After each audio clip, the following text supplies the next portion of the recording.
Yo tengo una resistencia de 100K conectada a un circuito y ustedes quieren medir la diferencia de potencial que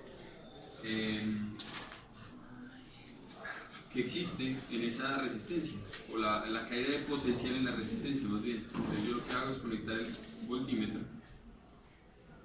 Listo. ¿Okay?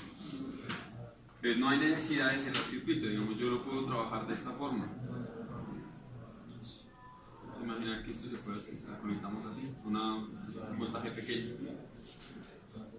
Entonces yo veo que sí se puede medir así. Ahora, si yo quiero calcular la corriente que pasa a través de la resistencia, lo que voy a hacer es abrir circuito y conectar el amperímetro. ¿Listo?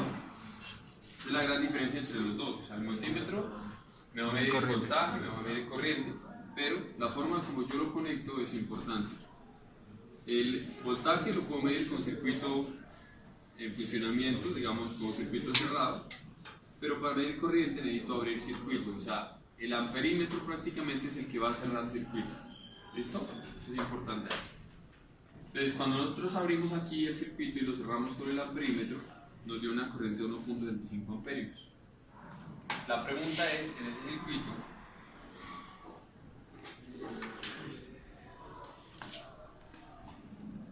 esto es la diferencia de potencial. Dice, ¿cuál es la lectura del voltímetro y cuál es la diferencia de potencial de la batería? ¿Cuál es la lectura del voltímetro?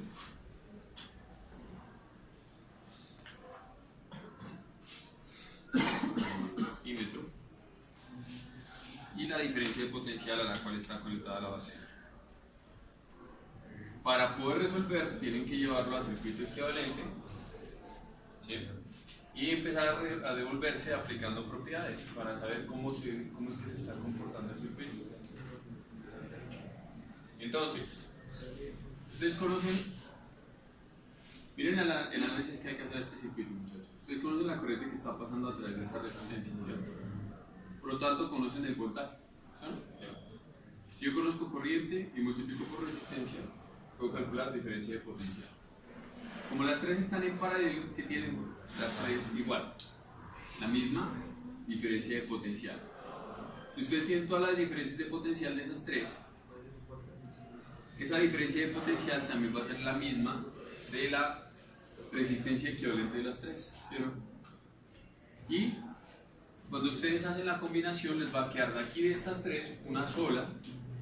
Entonces la corriente que pasa a través de esa resistencia, digamos R5, sería la misma corriente que está pasando a 45 ohmios. Si yo conozco la corriente que está pasando a 45 ohmios, también puedo calcular la diferencia de potencial que medía el multímetro, ¿no? Ahora, la corriente que está pasando a 35 ohmios también va a ser la corriente, pero la corriente que está pasando a 45 ohmios también va a ser la corriente que está pasando a 35 ohmios. Y la resistencia equivalente nos permitiría calcular esta diferencia de potencial. Así es como lo van a trabajar. Entonces, primero, van a calcular el voltaje a través del 45 ohmios. Después van a calcular la diferencia de potencial a través de, o la que está entregando la batería. Entonces vamos a intentar hacerlo. ¿Sí? Cada uno en su puesto, ya saben que aquí están tres en paralelo. Le conozco la diferencia de potencial a la 25 ohmios, por lo tanto conozco la diferencia de potencial de 15 y de 15. También conocería la diferencia de potencial de la equivalente de estas tres, y con esa corriente podría calcular este voltaje. ¿Bien? Entonces tratemos de hacerlo. Empezamos.